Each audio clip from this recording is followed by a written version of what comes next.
جو کچھ بھی چل رہا ہے وہ ان کا علاقائی جھگڑا ہے، ان کے بارڈر کا مسئلہ ہوگا جیسے ہمارے لیے کشمیر کا مسئلہ بنتا ہے۔ ایسا نہیں ہے میرے عزیزو، یہ بہت پرانی تاریخ ہے۔ بیت المقدس جو خطہ ہے جس کو مسجد اقصی کہا گیا قرآن پاک میں، جہاں سے رسول کریم صلی اللہ تعالی علیہ وسلم کی معراج ہوئی، جس کا ذکر صاف قرآن پاک میں ہے، سبحان الذی اسری بعبدہ لیلا من المسجد الحرام الی المسجد الاقصی۔ پاک ہے وہ ذات جس نے اپنے بندے خاص کو ایک رات مسجد حرم سے جو مکہ میں مسجد اقصی تک کا سفر کرایا۔ مسجد اقصی کیا ہے؟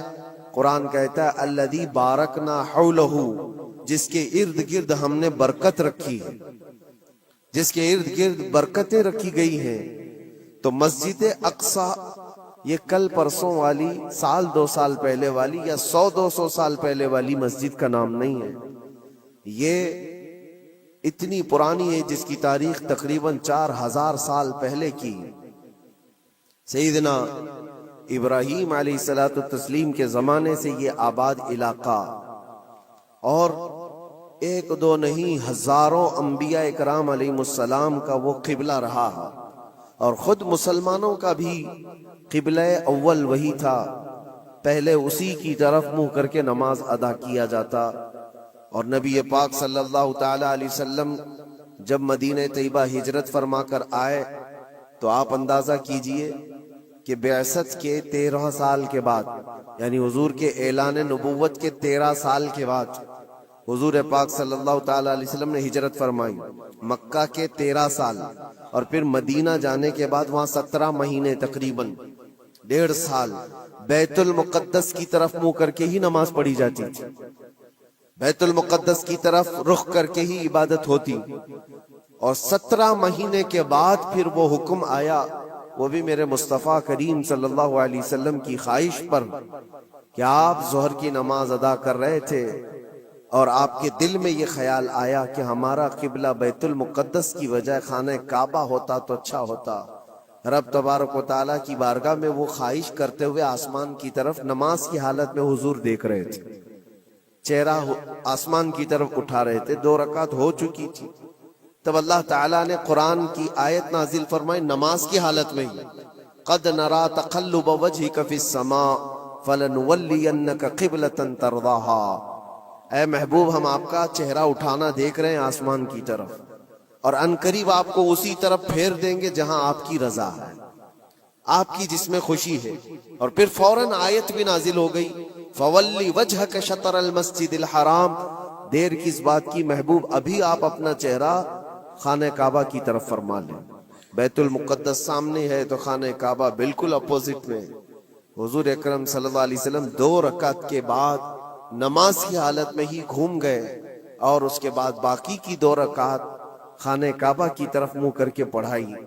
تو قبلہ تو جو بدلا وہ نبی پاک صلی اللہ علیہ وسلم کے زمانے میں 17 مہینے نماز مدینے میں پڑھنے کے بعد، لیکن اس سے پہلے بیت المقدس قبلہ اول رہا۔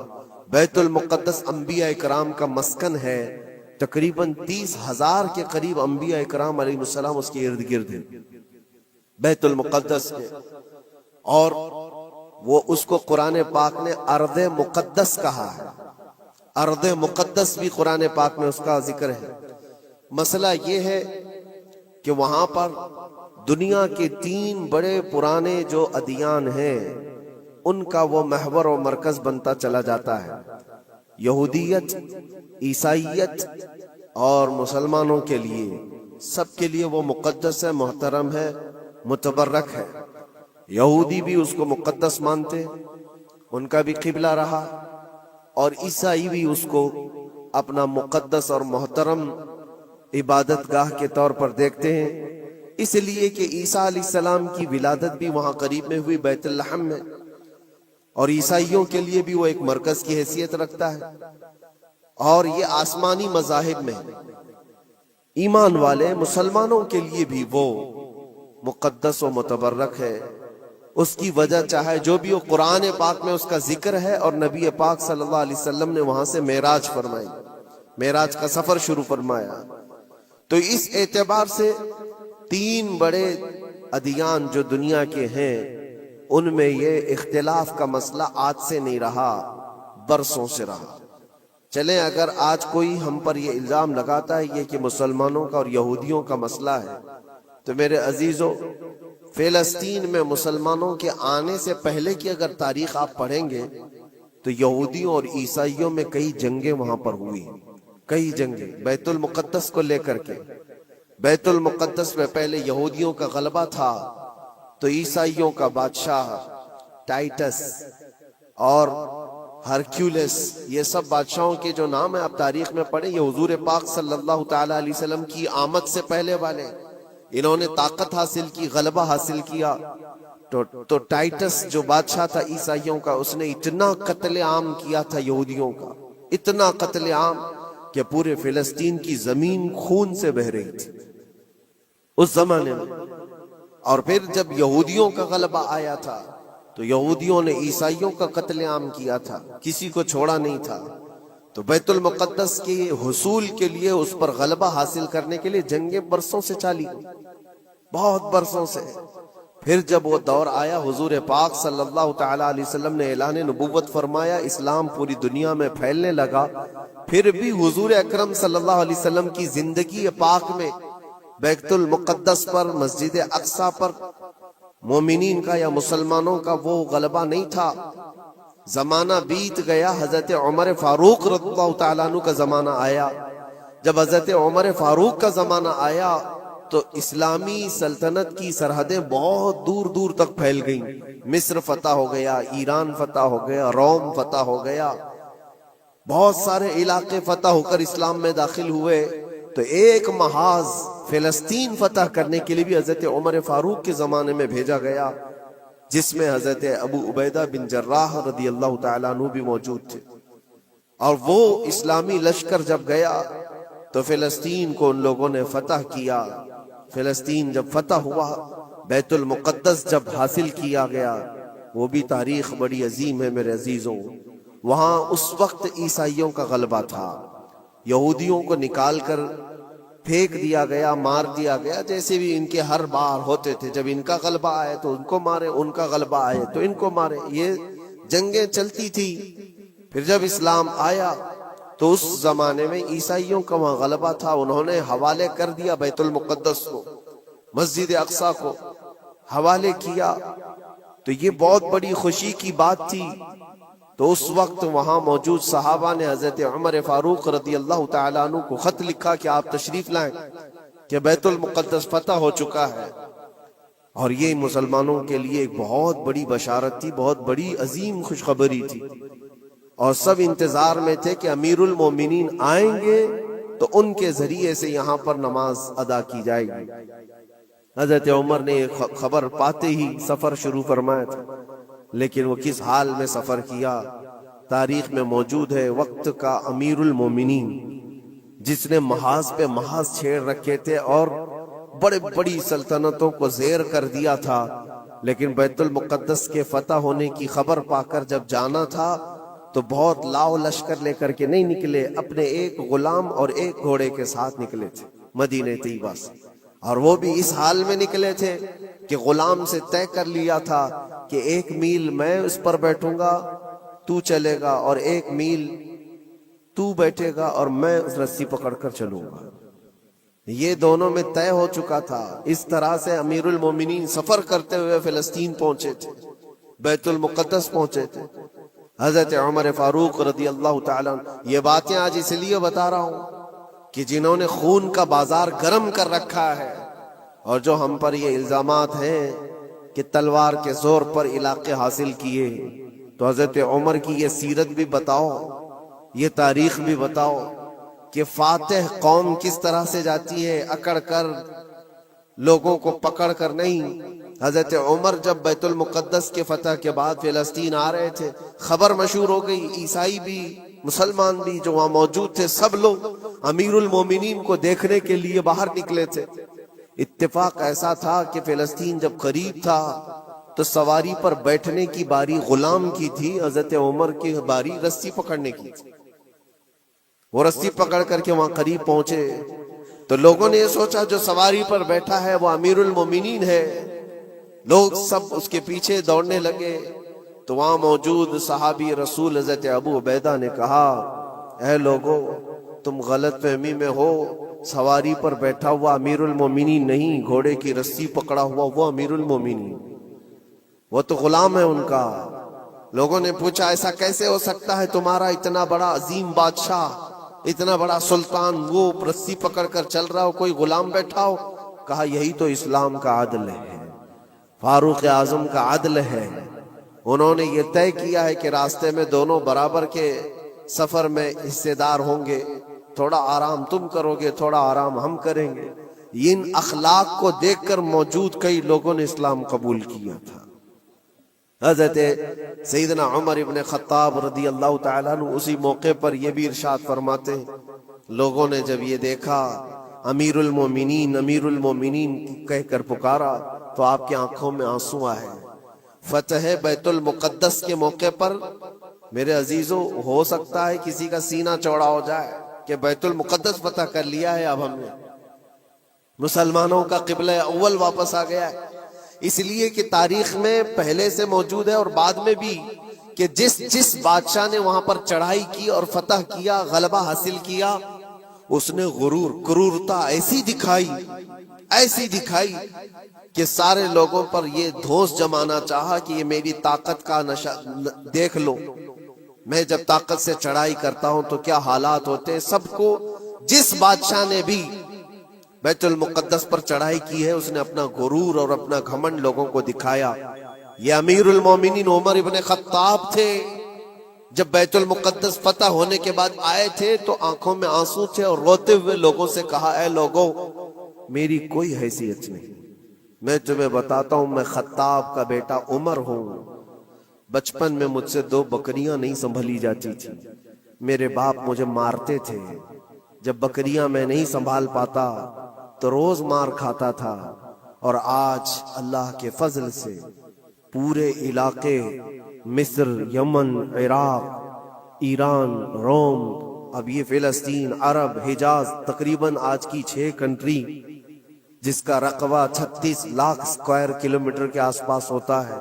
حضرت عمر کہتے یہ پورا علاقہ آج تنہا عمر اس کو ہانک رہا ہے اور ہماری نگرانی میں ہے، اس لیے نہیں ہے کہ خطاب کا بیٹا عمر ہے، اس لیے کہ محمد عربی کا غلام عمر ابن خطاب حضور اکرم صلی اللہ تعالی علیہ وسلم سے وابستہ ہوں، تو اللہ تبارک و تعالیٰ نے یہ طاقت و قوت اور یہ غلبہ عطا کیا ہے۔ ایک مختصر سی تاریخ میں آپ کے سامنے رکھتے آ رہا ہوں۔ پھر حضرت عمر فاروق رضی اللہ تعالیٰ عنہ کے فتح کے بعد بیت المقدس میں تقریباً 200 سال تک اسی طرح کا معاملہ رہا، پھر ڈھیلا ہو گیا، پھر عیسائیوں کا غلبہ آیا، عیسائیوں نے دوبارہ بیت المقدس کو حاصل کیا، پھر وہ بھی 100 سال کے اوپر زمانہ بیت گیا، پھر بیت المقدس کے حصول کے لیے جگہ جگہ مسلمانوں میں بہت سارے محاذ نکلے، لیکن اللہ تعالیٰ نے دوبارہ فتح بیت المقدس کا صحرا سلطان صلاح الدین ایوبی کو عطا فرمایا۔ وہ ایک جرنیل تھے اسلام کے، نڈر تھے اور بہادر، عظیم بہادر، جنہوں نے عدل و مساوات تو ایسے کیے ہیں، عیسائیوں نے بھی آج اپنی کتاب میں لکھا ہے، ہم نے ایسا کوئی سپہ سالار دنیا میں دیکھا نہیں جیسا صلاح الدین تھا۔ صلاح الدین نے اپنے نفس کے لیے، اپنی ذات کے لیے کسی ایک کو بھی مارا نہیں، کسی ایک کو بھی بندھک نہیں بنایا۔ بے شمار لوگ جو عیسائی تھے وہاں پر، ان کو مال جائیداد جو چاہیے وہ سب دے کر کے آزاد کیا ہے۔ کہا کہ صرف بیت المقدس یہ مقدس جگہ ہے، اس کی گندگی اور اس کی ناپاکی میں نہیں دیکھ سکتا۔ باقی جب بیت المقدس فتح ہوا تھا صلاح الدین کے زمانے میں، تو اس وقت عام اعلان تھا جس کو جو لے جانا ہے لے جائے۔ دروازوں سے سونے کے جو نقش تھے، عیسائی جب بھاگ رہے تھے وہ بھی کھرچ کر کے نکال رہے تھے لے جانے کے لیے، جو ہاتھ میں آئے وہ سب۔ لیکن صلاح الدین نے منع کیا تھا کسی کو کچھ نہ پوچھا جائے، مال و جائیداد، دنیا کی دولت سب انہیں مبارک ہو، اللہ کا یہ مقدس گھر ہمارے حصے میں آیا۔ یہ بھی تاریخ موجود ہے۔ اور صلاح الدین ایوبی، سیدنا عمر ابن خطاب رضی اللہ تعالیٰ عنہ کے زمانے کی یہ فتح یابیاں، یہ دور اسلام میں ہے مسلمانوں کے لیے. پھر زمانہ بیتتا گیا اور پھر یہ انہی حالات میں بحمدہ تعالی تقریباً 1000 سال چل پڑے. تقریباً پورے 1000 سال بھی نہیں، لیکن جب یہ ورلڈ وار ہوئی فرسٹ، اس کے بعد پوری دنیا میں خلافت عثمانیہ کا دبدبہ ختم ہوا، تو دوبارہ پھر یہ ساری جو دسیسہ کاری ہے آج جو آپ دیکھ رہے ہیں. سب سے پہلے بے گھر تھے جو یہودی پوری دنیا میں، جن کے لیے ٹھکانہ نہیں تھا، کوئی جگہ نہیں تھی. انہوں نے ایک معاہدے کے تحت 4000 یہودیوں کو صرف فلسطین میں بسانے کی اجازت مانگی تھی. اس وقت عرب بھی غیر منقسم تھا، بٹا ہوا نہیں تھا، پورا عرب ایک تھا. فلسطین، جارڈن، ملک شام، یہ سب علاقے ملے ہوئے تھے، ایک ہی خلافت کے اندر آتے تھے، خلافت عثمانیہ کے اندر. اس وقت صرف 4000 لوگوں کو وہاں بسانے کی اجازت لی گئی تھی. اس کے بعد پھر 4000 لوگوں سے یہ آبادی بڑھتے ہوئے دنیا کے ہر کونے سے یہ مائیگریٹ کرنا شروع کیے، ہجرت کرنے لگ گئے. اور دھیرے دھیرے دھیرے کرتے کرتے 1912 سے لے کر 1947 تک ان یہودیوں کی جگہ جگہ سے ہجرت ہوئی اور وہ جا کر کے اس جگہ جمع ہوئے. اور آج جو ایک خطہ آپ دیکھ رہے ہیں اسرائیل نام سے، حقیقت میں اسرائیل نام سے کوئی وجود ہی نہیں تھا، وہ پورا فلسطین تھا، پورا فلسطین. تھوڑے تھوڑے تھوڑے علاقے میں بستے بستے بستے ان لوگوں نے پورے علاقے کو آکیوپائی کر لیا، پورا قبضہ کیا اور اپنی ایک سلطنت بنائی، اپنا ایک ملک بنایا اور اعلان بھی کر دیا. پوری دنیا میں اعلان کیا، اپنی ایمبیسی کھولی، سفارت خانے کھولے. لیکن حیرت کی بات ہے کہ فلسطین کو ایسا دبا دیا گیا، اب اس کی اپنی کوئی حکومت نہیں، اس کی اپنے کوئی اختیارات نہیں. وہ نام کے لیے ایک علاقے میں بس سمٹ گئی ہے. اور ایک چھوٹا سا علاقہ اب بچ گیا ویسٹ بینک کا اور غزہ کا، جہاں آج لڑائیاں ہو رہی ہیں، جہاں بم بارود برسائے جا رہے ہیں. یہ تھوڑا سا علاقہ بچا رہ گیا ہے. میرے عزیزو، یہ ایک تاریخ ہے جو میں آج آپ کو منتقل کر رہا ہوں، اس لیے کہ نئے بچوں کو، نئی جنریشن کو تاریخ سے بہت کم دلچسپی ہے. یہ انٹرنیٹ کی دنیا میں رہنے والے لوگ، آپ یہ بات یاد رکھیں، یہ وراثت کے طور پر ہم نے آج تک منتقل ہوتی آئی. تاریخ اس لیے بتا رہا ہوں کہ وہاں پر جو جھگڑا ہے، وہاں پر جو حالات بنے ہوئے ہیں، وہ آج کل کے نہیں ہیں، صدیوں سے موجود ہیں، کئی سینکڑوں سالوں سے موجود ہیں. اور اللہ کے نبی صلی اللہ علیہ وسلم کی ایک بشارت بھی سنا کر جاتا ہوں. نبی پاک صلی اللہ علیہ وسلم نے فرمایا، میری امت میں ایک جماعت ایسی رہے گی قیامت تک جو بیت المقدس کی حفاظت کے لیے لڑتی رہے گی، اور ان کے مخالفین کا دھوکہ دینا، ان کے مخالفین کا ان پر حملہ کرنا ان کو کچھ نقصان نہیں دے گا، وہ ایمان پر ویسی ہی جمے رہے گی. یہ حضور پاک کی بشارت ہے. نبی پاک صلی اللہ علیہ وسلم نے فرمایا ہے کہ وہ دمشق یا بیت المقدس کے آس پاس لوگ ہوں گے، اپنی جانوں کا نذرانہ دیتے. اور حضور نے یہ جب گارنٹی دے دی تو پھر کہنے کی کیا بات ہے. حضور نے فرمایا قیامت تک وہ جماعت حق پر قائم رہے گی. کسی اور کے لیے اتنی گارنٹی ملتی ہے؟ حدیث پاک میں حضور نے فرمایا ان کے لیے وہ ایک جماعت ایسی ہوگی قیامت تک وہ حق پر قائم رہیں گے، حق پر قائم رہیں گے بیت المقدس کی حفاظت کے لیے. آج ان لوگوں کے حالات دیکھتے ہیں ہم.